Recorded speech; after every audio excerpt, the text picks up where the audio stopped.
Meus irmãos e minhas irmãs, paz e bem. Parabéns aos médicos. Hoje nós celebramos o Dia dos Médicos, também o Dia dos Iconógrafos, porque celebramos hoje São Lucas. São Lucas, entre os evangelistas, é considerado aquele de maior nível de formação humana. Então, um homem que tinha conhecimento, era um médico, e então ele fez o evangelho que foi baseado em muita pesquisa. É o evangelista da misericórdia, em Lucas. Tudo aquilo que é narrado, ainda que a semelhança dos sinóticos, é narrado com um quê de misericórdia, buscando salvar a boa fama do outro. Isso é belíssimo em Lucas. Lucas é chamado também o evangelista mariano, porque se acredita que ele ouviu Maria para escrever o evangelho. De fato, algumas coisas ele só poderia colocar se Maria dissesse para ele, como a anunciação.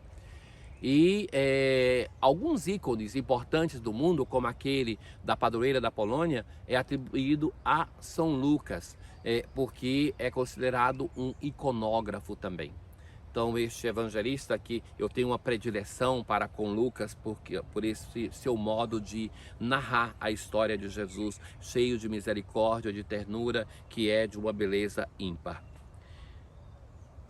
Na antífona de entrada de hoje: como são belos sobre os montes os passos daquele que anuncia a paz, trazendo a boa nova e proclamando a salvação. Nós continuamos a ler hoje a carta de São Paulo a Timóteo, por motivo que é uma festa São Lucas, então as leituras são próprias. Na verdade, essa leitura nós estamos, por coincidência, lendo também nos domingos de um modo semi-contínuo. O apóstolo, falando de uma série de nomes, ele vai tecer um comentário sobre Lucas. Só Lucas está comigo. Lucas não foi do grupo dos apóstolos, mas ele é um companheiro de viagem de Paulo. Paulo, no texto que ouvimos hoje, vai falar de diversas pessoas que não estão mais com ele, ou porque partiram para outros locais, ou porque o abandonaram. E vai dizer: só Lucas está comigo. Por causa disso que essa leitura hoje aparece para nós na festa de São Lucas. Vale a pena falar, meus irmãos, de uma dimensão própria desta relação, que é importante que cultivemos: a dimensão da amizade, e acrescento uma outra palavra, da amizade espiritual. Nós precisamos ter amigos de fé, que nos ajudem no nosso caminho de salvação, no nosso caminho de espiritualidade. Precisamos cultivar esta dimensão que está sendo esquecida na nossa relação de comunidade. Pensemos, quantas pessoas nós conhecemos da nossa vida? Muitas vezes conhecemos tantos irmãos na nossa comunidade paroquial, mas será que tem algum que nós compartilhamos a nossa vida espiritual? Será que tem algum que nós somos capazes de sentar e dizer assim: a minha vida de oração é assim, eu tenho tal dificuldade? Nós buscamos ser ajudados, nós buscamos ajudar os outros. Sem essa ajuda, que é o acompanhamento espiritual, nós não crescemos na vida espiritual. E ainda mais, muitos de nós confundimos o acompanhamento espiritual com a confissão.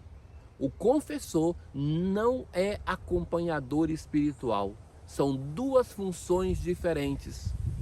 E que tal distinção é importante. E vou lhe dizer o porquê. Enquanto confessor, ele tem que ter um sigilo, não somente para com outras pessoas. Ele não pode sair dizendo o pecado que ouviu de você para outra pessoa, mas ele tem que ter um sigilo até para com você, de uma confissão para outra. É você que pode recordar os pecados de uma confissão para outra, não ele que vai ficar: ah, você me falou isso na outra confissão. Já o acompanhamento espiritual, o acompanhador espiritual, convém que ele até anote, para que de um encontro para outro, que se faz com uma frequência, um encontro mensal, que se tem continuidade, ele possa fazer memória do que está acontecendo, ele possa então recordar que nós conversamos sobre isso há um mês atrás, há um ano atrás, então como está essa situação? Ora, você está me dizendo alguma coisa que é diferente hoje, então por quê? Esta função do acompanhador espiritual, meus caros, é tão importante que todos os santos da igreja tiveram o seu acompanhador espiritual. o normal que eles tivessem alguém que lhes acompanhasse. Isso nós falamos de São Francisco, falamos de Santa Clara, falamos de uma Santa Teresa de Jesus, de São João da Cruz e de tantos outros. Porque sozinhos nós, ainda que santos, a história dos santos mostra isso, sozinhos dificilmente nós progredimos no caminho espiritual. Então, celebrando hoje a festa de São Lucas, vale a pena recordar essa dimensão, porque nós, na confissão, nós confessar um pecado é falar de um efeito e que nós devemos individualizar a causa que nos leva àquele pecado. Encontrar essa causa e enfrentá-la é trabalho do acompanhamento espiritual. Na confissão, que se confessa cada vez com um sacerdote diferente, a confissão não é necessário que seja com o mesmo sacerdote. Aquele confessor que tem, você confessa. Agora, o acompanhador espiritual, esse sim, é preciso que seja o mesmo para que tenha continuidade. Então, na confissão, a gente enfrenta o pecado, é perdoado do pecado, é o efeito, mas a causa, ela é encontrada através do acompanhamento espiritual, que não se usa mais o nome direção espiritual, porque o acompanhador espiritual, ele dá algumas indicações, mas no final é a pessoa que tem que dirigir a própria vida e tomar uma decisão. O acompanhador dá algumas indicações, vai dizendo, faz isso, mas é a pessoa que tem que decidir. E vale a pena recordar também que enquanto o confessor tem que ser necessariamente o sacerdote, o acompanhador espiritual, ele não tem que ser ordenado. Ele tem sim que ter conhecimento e também tem que ter chegado ao ponto aonde ele quer levar uma pessoa. Ninguém consegue acompanhar além do ponto onde chegou.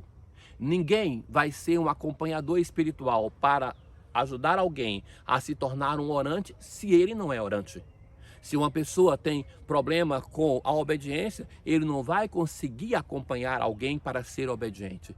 Então, um adágio que se fala do acompanhamento espiritual é esse: ninguém consegue acompanhar além do ponto aonde ele chegou. Então, mais do que a necessidade de ser um sacerdote, nós muitas vezes escolhemos o sacerdote porque é de se esperar que um sacerdote tenha mais formação, mas não necessariamente o sacerdote tem qualidades para ser acompanhador espiritual, como não necessariamente quem não é sacerdote não o tenha. Que tem pessoas na igreja que, mesmo não sendo sacerdote, possa ter a formação e possa ter um caminho de prática de vida espiritual que permite que seja um acompanhador espiritual. Estejamos atentos, porque sem essa amizade espiritual, sem esse acompanhamento, nós não crescemos na vida espiritual e algumas pessoas de anos de vida de igreja ficam empacados em um caminho de espiritualidade por falta de um acompanhamento espiritual. No encerramento da primeira leitura de hoje, o apóstolo vai dizer assim: mas o Senhor esteve a meu lado e me deu forças. Deus não é aquele que nos coloca no sofrimento, nem é aquele que nos abandona nele. Ele está ao lado do apóstolo. Ele fez com que a mensagem fosse anunciada por mim integralmente e ouvida por todas as nações. No salmo responsorial de hoje: que vossas obras, ó Senhor, vos glorifiquem, e vossos santos com louvores os bendigam. Para espalhar vossos prodígios entre os povos, o vosso reino é um reino para sempre. Quando nós celebramos um evangelista, nós celebramos de algum modo também um apóstolo e contemplamos a obra que ele fez, por exemplo, São Lucas, esparramando a boa nova da salvação através dos povos. É justo o Senhor em seus caminhos, é santo em toda obra que ele faz. Ele está perto da pessoa que o invoca, de todo aquele que o invoca lealmente. Na aclamação ao Evangelho de hoje, eu vos designei para que vades e deis frutos, e o vosso fruto permaneça, assim disse o Senhor. Hoje no Evangelho, nós encontramos aquela página que está presente somente em Lucas. Somente ele que narra este momento que Jesus escolhe 72 discípulos para serem enviados 2 a 2, aonde Jesus não iria. Os apóstolos vão com Jesus aonde ele vai. Em algum momento sozinhos, mas aonde Jesus vai. E agora Jesus envia esses 72, 2 a 2, então são 36 grupos, aonde ele não iria. E vai dizer assim: a messe é grande, é o momento que Jesus coloca a intenção para a nossa oração. Nós rezamos nessa intenção aquela de pedir operários para a messe, pedir vocações. Nós devemos suplicar ao Senhor que envie vocações, porque o Evangelho só vai ser anunciado se tiver pessoas que o anunciem. A igreja só vai existir se tiverem pessoas dispostas a irem anunciar o Evangelho. Supliquemos ao Senhor que envie vocações. Jesus nos envia como cordeiros entre os lobos e vai exortar veementemente a respeito da pobreza. Não levar bolsa, nem sacola, nem sandálias. Ou seja, o Evangelho se anuncia com a pobreza. Se nós nos ligamos aos bens desta terra, nós desqualificamos o Evangelho de nosso Senhor Jesus Cristo. Porque o próprio Senhor, sendo rico, o Senhor de tudo, se fez pobre para nos salvar. O anúncio da paz. O Evangelho não combina com a guerra, com as armas, cristãos que estão armados. O Evangelho não combina com aquilo que não é o anúncio da paz. E que deve ser vivido a paz, vivida em todas as suas dimensões. A paz esteja nesta casa. Jesus por 2 vezes vai dizer que de comer aquilo que for oferecido, porque o operário é digno do seu sustento. E conclui o texto dizendo: curai os doentes que nela houver e dizei ao povo, o reino de Deus está próximo de vós. Essa expressão que Jesus usa muitas vezes, porque o anúncio que vem fazer o Senhor Jesus é o anúncio do reino de Deus. Anunciar o Evangelho é anunciar o reino de Deus. E Jesus vai dizer assim que se ele opera milagres, é porque de algum modo o reino de Deus já chegou. Então o reino é alguma coisa que já está presente em meio a nós, mas é alguma coisa que ainda está por concluir. Ainda é um reino que é escondido, é um reino que deve chegar com toda a sua força na nossa história. Mas se nós cremos, se nós celebramos, se nós nos reunimos em comunidade, é porque esse reino de algum modo já está presente. É o senhorio do Senhor Jesus. Mas se nós ainda temos dificuldade de crer, se nós vemos ainda a realidade de Deus desse reino de um modo escondido, de um modo velado, se nós temos ainda em nós as divisões, o joio que está no meio do nosso trigo, nas nossas comunidades, na nossa família, é sinal que esse reino ainda é fragilizado. É sinal que esse reino deve ser manifestado ainda na sua força. É sinal que nós devemos ainda suplicar, como nos ensinou o Senhor Jesus: venha o vosso reino. O reino de amor, o reino de paz, o reino de justiça, o reino de fraternidade, de solidariedade. Meus irmãos, o ser cristão é testemunhar com a nossa vida que esse reino já deve de algum modo estar presente na nossa história. Já deve de algum modo estar presente através de nós. Este reino deve ser atualizado em cada um de nós e através de nós no mundo, na igreja. Isso é ser instrumento do reino de Deus. Quando nós celebramos um evangelista, nós estamos celebrando alguém que, através da sua vida e não só, através da sua pena, nos deixou um testemunho de nosso Senhor Jesus Cristo.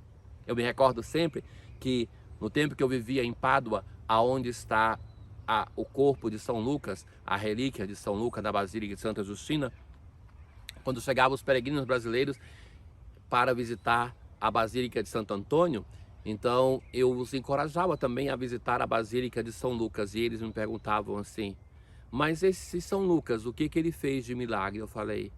Eu falava assim: somente nos deixou o Evangelho e os Atos dos Apóstolos.